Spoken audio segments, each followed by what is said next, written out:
السلام علیکم ورحمۃ اللہ وبرکاتہ. الحمد للہ وحدہ والصلاة والسلام علی نبینا محمد صلی اللہ علیہ وسلم وعلی آلہ وصحبہ اجمعین. اما بعد. قال اللہ تعالی اعوذ باللہ من الشیطان الرجیم يريد الله بكم اليسر ولا يريد بكم العسر ولتكملوا العدة ولتكبروا الله على ما هداكم ولعلكم تشكرون. محترم سامعین، آج کے درس کا موضوع ہے کہ لاک ڈاؤن میں عید کی نماز کیسے ادا کی جائے. تاریخ میں یہ پہلی مرتبہ ہونے جا رہا ہے، اسلامک ہسٹری میں یہ پہلی بار ہونے جا رہا ہے کہ مسلمان عید کی نماز اپنے اپنے گھروں میں ادا کریں گے. اور اس کا سبب جیسا کہ ہمیں اور آپ کو معلوم ہے کرونا وائرس ہے، جس کی وجہ سے ہماری مسجدیں بند ہیں، پورا ملک لاک ڈاؤن کا شکار ہے. تو سب سے پہلے تو اللہ سے ہم یہ دعا کریں کہ الہ العالمین تو جلد سے جلد اس بیماری کو ختم فرما تاکہ ہماری مسجدیں کھل جائیں اور ہم اس میں پہلے کی طرح نماز ادا کریں.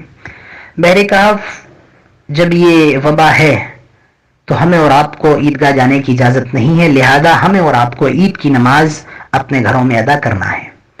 لیکن کیسے ادا کرنا ہے وہ انشاءاللہ میں آپ کو بتا رہا ہوں. سب سے پہلے تو یہ ہے جو گھر کے اندر بڑا ہے مردوں میں اور جو قرآن تھوڑا بہت جاننے والا ہے وہ امام بنایا جائے گا، اور پھر عید کی نماز بالکل ویسے ہی پڑھی جائے گی جیسے ہم اور آپ مسجد میں پڑھتے ہیں، یعنی کہ امام بنایا جائے گا، اس کے پیچھے مرد ہوں گے اور اس کے پیچھے گھر کی خواتین ہوں گی.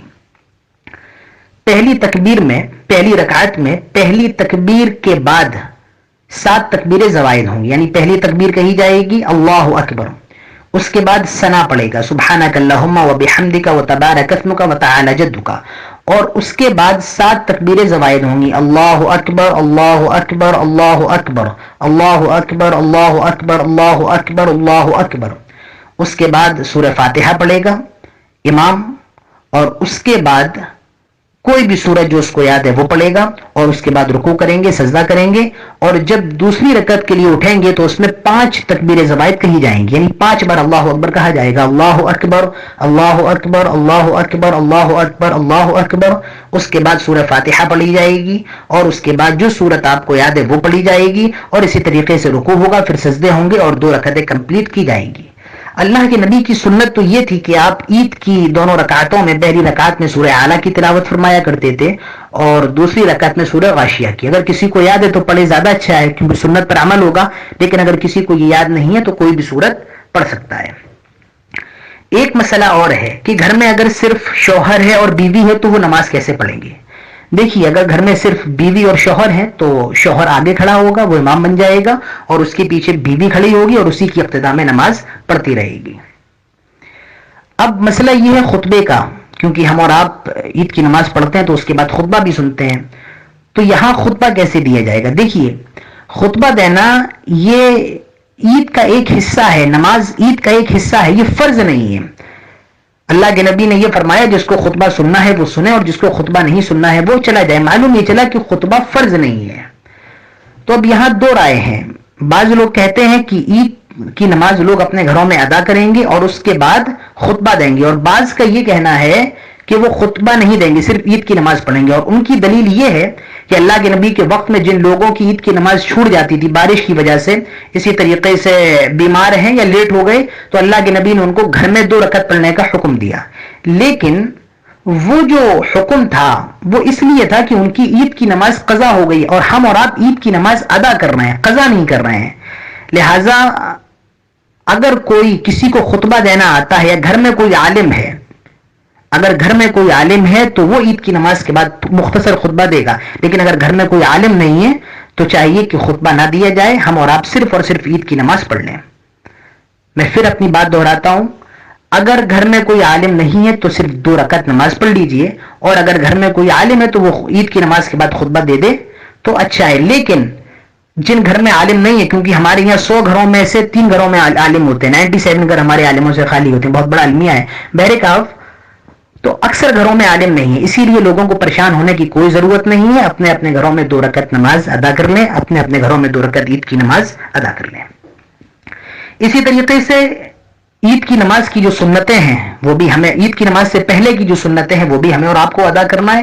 جیسے تکبیر کہنا ہے، اللہ اکبر لا الہ الا اللہ، اللہ اکبر وللہ الحمد. مرد حضرات بآواز بلند کہیں گے اور خواتین آہستہ آہستہ کہیں گی. اسی طریقے سے عید کی نماز کی سنتوں میں سے ایک سنت یہ ہے کہ ہم غسل کریں. عید کے دن کی سنتوں میں سے ایک سنت یہ کہ ہم غسل کریں، ہمیں اور آپ کو غسل بھی کرنا ہے. اسی طریقے سے نیا کپڑا تو نہیں لیکن صاف ستھرا کپڑا، نظیف اچھا کپڑا آپ کو پہننا ہے، عطر بھی لگانا ہے، خوشبو لگانا ہے. اسی طریقے سے اللہ کے نبی کی سنتوں میں سے ایک سنت یہ ہے کہ جب آپ عید کی نماز کے لیے نکلتے تو اس سے پہلے آپ طاق کھجوریں کھاتے، یعنی 1 3 5 7 9 11 13 15 17، تو اتنی کھجوریں آپ کھائیے کیونکہ یہ سنتوں میں سے ہے. تو آپ کو اور ہم کو بالکل عید کی نماز ویسے ہی پڑھنا ہے جیسے عیدگاہ میں پڑھا کرتے تھے، بس فرق اتنا ہے کہ ہم اس مرتبہ گھر میں ادا کر رہے ہیں. تو یہ عید کی نماز کے تعلق سے چند باتیں تھیں جو میں نے آپ کے سامنے کہی ہیں. اور ایک گزارش میں آپ سے آخر یہ کرنا چاہتا ہوں کہ دیکھیے، ہم اور آپ جانتے ہیں کہ اس وقت حالات پوری دنیا کے کیسے ہیں.